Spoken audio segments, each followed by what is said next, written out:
Agora seguir-se-ia, ou segue-se a fase do debate. Vejo que não temos nenhuma questão colocada em termos dos questions and answers. Enquanto não aparece alguma, eu permitia-me... Senhor, se me permite, Quero ter a há uma bondade, Sr. mãozinha no Professor. ar, há uma mãozinha no ar. Uma À mão... direita, à direita no seu ecrã, Júlio Mascarenhas pretende fazer uma pergunta. Permite-me que eu dê a palavra ao... Faz favor, Sr. Professor. Há uma pergunta, Sr. Conselheiro, para o Sr. Professor Barreto Menezes Cordeiro. Doutor Barreto Menezes Cordeiro, a questão é esta: como tem o Tribunal de Justiça da União Europeia concretizado conceitos indeterminados constantes dos regulamentos, nomeadamente do Regulamento Geral da Proteção de Dados? Portanto, como é que tem preenchido conceitos indeterminados? Não sei. Exatamente. Não sei, ninguém sabe. Não é? Há uma série de conceitos indeterminados. Aquele que é mais difícil no âmbito, por exemplo, do tratamento de dados pessoais, a linha F do artigo 6º do RGPD diz que o tratamento de dados pessoais pode ocorrer se houver um interesse legítimo. Pronto, um interesse legítimo. Portanto, temos imagine a universidade, um hospital, um privado, não é? Ou um público, mas atuando sem ser munido de uso império, que pretende tratar dados pessoais, mas não tem nenhum fundamento legal para o fazer, nenhum fundamento legal expresso, não há consentimento por parte dos visados, mas ele acha que tem um interesse legítimo para o fazer. Então avança e trata sem ter qualquer outra causa para tratamento. O que é então o interesse legítimo? Ninguém sabe, ninguém faz a mais pequena ideia. O número de acórdãos relativos ao RGPD é tão pequeno, tão pequeno, tão pequeno, que a maior parte dos conceitos indeterminados, daqueles que realmente são difíceis e que têm um grande impacto, vão estar preenchidos bem daqui a dezenas de anos. O direito europeu, neste momento, ou se assume uma espécie de federação, em que cada Estado-membro passa a ter tribunais europeus que aplicam e interpretam os regulamentos europeus, ou então vivemos completamente no escuro. Portanto, senhora participante, desculpe-me a minha franqueza, mas não sei, o número de acórdãos é muito diminuto, estamos na casa das dezenas eventualmente ainda, portanto é impossível neste momento dizer como é que os conceitos indeterminados, como é que o Tribunal de Justiça preenche esses conceitos indeterminados.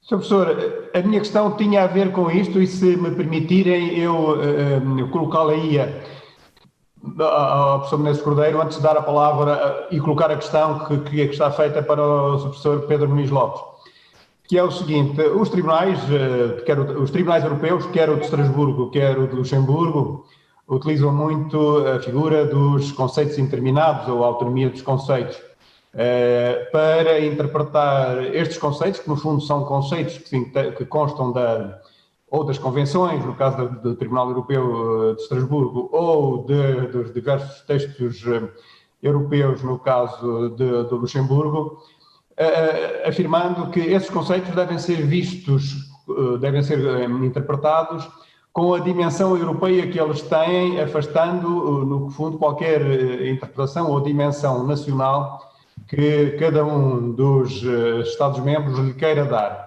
Isto deixa algum espaço para a interpretação nacional efetiva, ou como é que isto pode ser feito, como é que pode ser analisada, como é que pode ser vista esta ideia da autonomia dos conceitos pelo Tribunal de Justiça? É evidente, como disse, os acórdãos ainda são tão poucos que só daqui a uns anos é que nós iremos ver como é que estes conceitos autónomos poderão afirmar-se, mas em todo o caso eu não gostaria de deixar de colocar a questão. Bem-aja. Muitíssimo obrigado. Nós temos aqui, reparem, eu comecei a estudar esta matéria, sendo mais honesto, em 2017, não é? E devo reconhecer que andei um ano a aplicar o artigo 9º do Código Civil, o RGPD, e só depois é que me percebi que o Tribunal de Justiça da União Europeia tinha uma metodologia própria. Portanto, reconheço já que se quiser, o meu amadorismo. Não é? Mas do ponto de vista da interpretação dos conceitos, nós temos duas hipóteses. Um tribunal português é confrontado com o RGPD, não é? E tem agora de preencher um determinado conceito. Como é que deve fazer? À luz do direito interno ou à luz do direito europeu? E há duas visões, não é? Uma visão europeísta que diz que todos os conceitos de regulamentos europeus têm de ser interpretados à luz do próprio direito europeu, E há outros que dizem que não pode ser porque o direito europeu faz parte do direito interno, e depois há outros que dizem, desculpem, isso é impossível. É totalmente impossível o que vocês estão a pedir. Mas vamos ainda mais longe, não é? E aqui eu saindo já muito de pé, fora de pé, do princípio da subsidiariedade. Imaginem o caso do consentimento. O RGPD não fala do vício da simulação. Qualquer aluno do primeiro ano, não é? Se não sabe o regime da simulação, não passa a teoria geral do direito civil. Se tivermos um consentimento simulado, por exemplo, uma simulação subjetiva, interposição fictícia de pessoa, em que A consente para o tratamento dos seus dados, em relação ao responsável pelo tratamento, mas o serviço está a ser utilizado por B, não é? E o responsável só deu o tratamento porque pensava que a pessoa que ia utilizar o serviço era o A e não o B. Não é? Simulação, interposição fictícia de pessoa. Pode um tribunal português invocar a simulação, neste caso? Resposta dos europeístas: nem pensar. Temos de esperar que o Tribunal de Justiça da União Europeia, à luz de uma interpretação sistemática e, se necessário, recorrendo aos tratados, diga se o RGPD prevê o vício da simulação. Isto é de doidos. Portanto, não há nenhum sistema jurídico que funcione nestes termos. É totalmente impossível. E, portanto, a resposta é, para um europeísta, deve ser à luz apenas do Tribunal do Direito Europeu. Para um não europeísta, que é porque acha que é impossível, ou porque não é viável, ou por qualquer outro argumento, podemos recorrer ao direito interno. Mas temos de ser realistas, não é? E como a última palavra do Tribunal de Justiça da União Europeia, é evidente que ele vai dizer que o direito interno não é chamado para nada. Portanto, agora vamos todos esperar, não sei, eu aposto 50 anos, até o Tribunal de Justiça da União Europeia decidir se o vício da simulação existe no RGPD ou não. Muito obrigado, Sr. Professor. Tenho uma questão, tenho também ainda aqui uma outra questão para si, mas entretanto colocava esta questão ao Sr. Professor Pedro Muniz Lopes, relativamente, eu leio-lhe porque me parece que é mais fácil. Diz aqui, no que diz respeito a um dos pressupostos enfrentados, o Sr. Professor cita o dualismo cartesiano. A partir do momento em que defendemos o uso do método, em seu sentido moderno do termo, com vistas a conduzir o quê da interpretação, isto é, do como o método, chegar ao quê, o direito, com D maiúsculo, não estamos a chancelar o mesmo dualismo? Isto é, o sujeito do conhecimento que conhece o objeto a ser conhecido, tendo por pressuposto o método já pré-concebido como redução do quadro de incerteza mundana e garantindo a objetividade no próprio direito. Esta é a questão que tem para si. Muito obrigado, Sr. Conselheiro, muito obrigado a quem a formulou. Eu tentei retê-la na globalidade e tentarei ser sintético e, se possível, claro na resposta. Quando eu afirmei as minhas pré-compreensões e não neguei porque não o discuti e também não me arrogo essa competência, mas dizendo que não aceito os pressupostos do dualismo cartesiano, não me estava necessariamente a referir a determinados particulares, ou seja, estava exclusivamente a dar por adquirido no meu arcabouço de argumentos que, sendo o direito um conjunto de normas, sendo as normas o resultado da interpretação de enunciados, o direito pressupõe necessariamente uma filtragem humana. E a filtragem humana que o direito pressupõe para a sua própria compreensão, aliás, qualquer positivista, seja ele radical ou não, tem como objetivo o conhecimento do direito. E o conhecimento do direito é pressuposto, é condição sine qua non da aplicação, da interpretação e tudo isso. E daí eu recordo de uma das críticas que é feita ao positivismo normativista é precisamente ele não passar nas duas lâminas da tesoura de Herbert Simon, o objeto e aquele que apreende.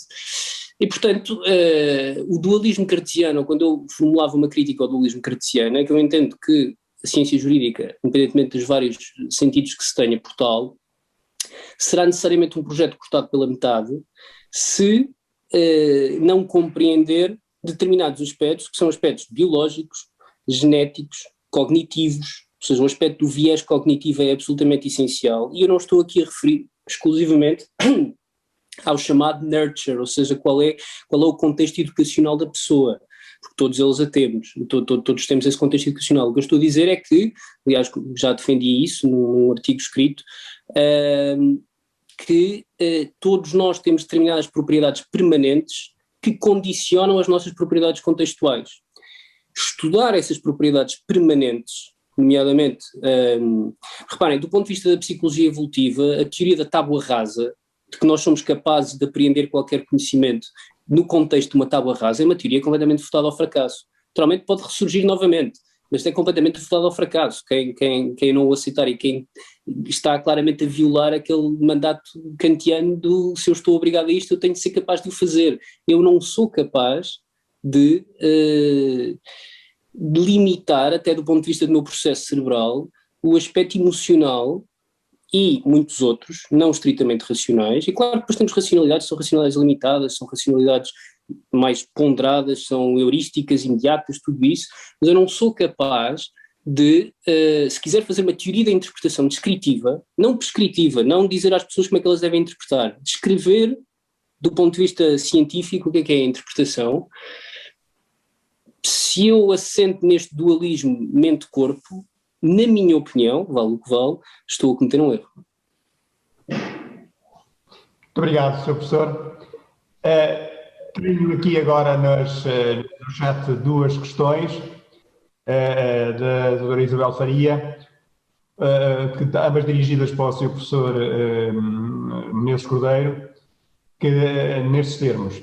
O Código dos Contratos Públicos contém conceitos indeterminados. Devo interpretá-los à luz das regras do Código Civil? De alguma forma a questão já foi respondida. Depois tem mais uma outra, também no mesmo sentido. Quando tem dúvidas de interpretação das normas do Código dos Contratos Públicos, recorro às diretivas e seus considerandos?